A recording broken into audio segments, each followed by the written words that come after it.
හයි. ඔන්න ටික දවසකට පස්සේ මං ආයෙමත් තව ඔයාලව හම්බ වෙන්නේ.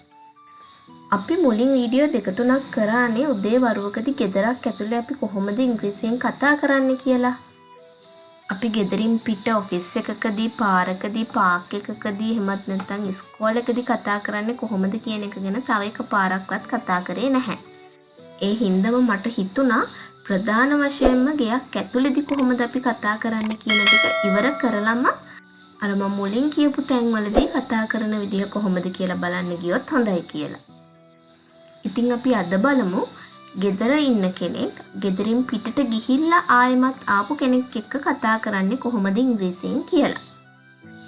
අපි මෙතනදී ඉගෙන ගන්න වචන පාවිච්චි කරන්න පුළුවන් අපිට ඉස්කෝලේ ගිහිල්ලා එන දරුවෙක් එක්ක කතා කරන්න. එහෙමත් නැත්නම් පන්තියකට වැඩට ගිහින් එන කෙනෙක් එක්ක උනත් කතා කරන්න අපිට මේ වාක්‍ය යොදා ගන්න පුළුවන්. හොඳයි. අපි බලමු.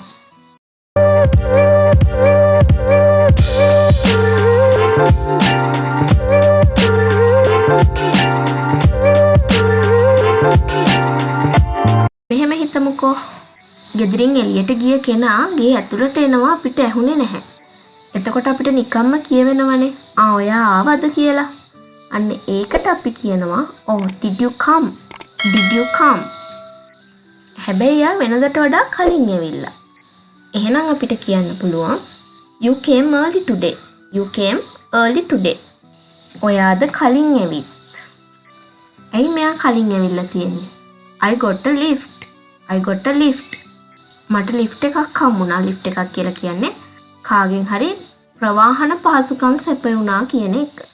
මතක තියාගන්න අපි සෝපානයටත් ලිෆ්ට් කියලා කියනවා. ඒ වගේම මොකක් හරි උස්සනවටත් ලිෆ්ට් කියලා කියනවා. එකම වචනේ පාවිච්චි වුණාට පටල ගන්න එපා. කවුරු හරි ගෙනත් දැම්ම කියන තව විදිහක් තියෙනවා. මේ කියලා තියෙන්නේ Sanu's mother dropped me home. සනුගේ අම්මා මාව ගෙදරට ගෙනත් දැම්මා. නැත්තම් ගෙදරට ඇරලුවා කියලා කියන්නත් පුළුවන්. හොඳයි. ඒ කලින් ආවොත්නේ පරක්කුණා. You are late. You are late. ඔයා පරක්කුයි. I missed the bus. මට බස් එක මිස් වුණා. නැත්තම් බස් එකට එන්න බැරි වුණා. I missed the train. මට කෝච්චිය අල්ලගන්න බැරි වුණා. ඊළඟට Are you tired? Are you tired? ඔයාට මහන්සිද? මතක තියාගන්න මම මේ අවස්ථාවක් විතරක් උදාහරණයට ගත්තට මේ වගේ ප්‍රශ්නයක් ඇහෙන ඕනම තැනකදී මේ වාක්‍ය මේ ප්‍රශ්න පාවිච්චි කරන්න පුළුවන්. Yes, little bit. ඔව් ටිකක්. මෙතනදී මේ little bit කියන එකට කලින් ඒ කියන්නේ අපි අහපු ප්‍රශ්නෙත් එක්ක මේ දෙන උත්තරේ little bit කියන්නේ මොකද්ද කියන එක තීරණය වෙනවා. ඒ කියන්නේ ඔයාලට මහන්සිද කියලා අහපු හින්දා මෙතන කියවෙන්නේ ඔව් ටිකක් මහන්සි. ඔයාලට තිබහයිද කියලා ඇහුවොත් ඔව් ටිකක් තිබහයි. ඒ වගේ අපි අහන ප්‍රශ්නෙත් එක්ක දෙන උත්තරේ තේරුම වෙනස් වෙනවා. කොහොම වුණත් little bit කියලා කියන්නේ ටිකක් කියන අදහස. have a shower. එහෙම නැත්නම් take a shower. නා ගන්න. අපි කියන්නේ කවුරු හරි ගෙදරට ආවම ගිහින් නා ගන්න කියලා. එතෙන්දී අපිට පාවිච්චි කරන්න පුළුවන් මේ විදිහට take a shower නැත්නම් have a shower. මෙතනදී මම තව අමතර දෙයක් කියන්නම්. අපි ඇලකට දොලකට බැහැලා නානවා නම් අපිට shower කියලා කියන්න බෑ. අපි එතෙන්දී bath කියන වචනේ පාවිච්චි කරන්න ඕන. පොදුවේ අපි ඉංග්‍රීසියෙන් නානවට කියන්නේත් bath කියන නිසා shower එකකින් නෑමත් bath කියලා පාවිච්චි කරන්න පුළුවන්. හැබැයි අර විදිහට වතුරකට බැහැලා නානවා නම් shower කියලා පාවිච්චි කරන්න බෑ. I'll arrange the lunch. I'll arrange the lunch. මම දවල් කෑම ලෑස්ති කරන්න. I will කියන එක කෙටි කරලා තමයි මෙතන I'll කියලා කියන්නේ.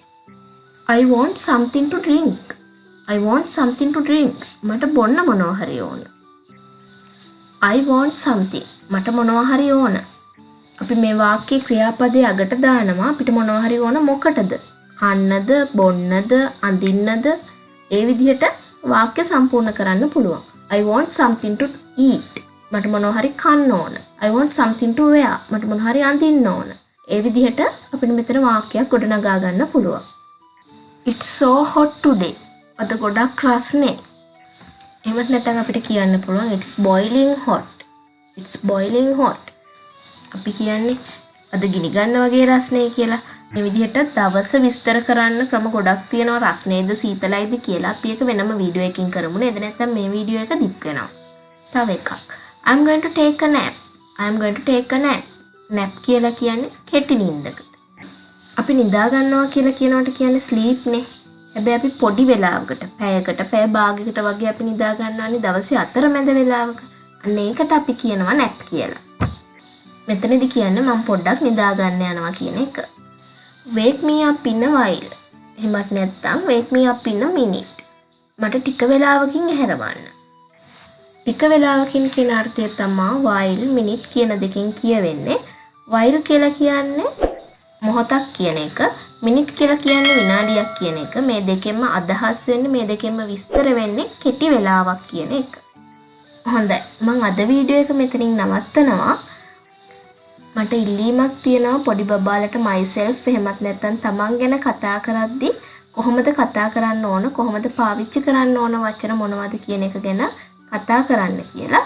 ඉතින් ඊළඟ වීඩියෝ එක ඒ වෙනුවෙන් අරන් එන්න මම තීරණය කරා. ඒ වීඩියෝ එකෙන් හම්බ වෙනකල් ඔයාලා හැමෝටම සුබ දවසක්.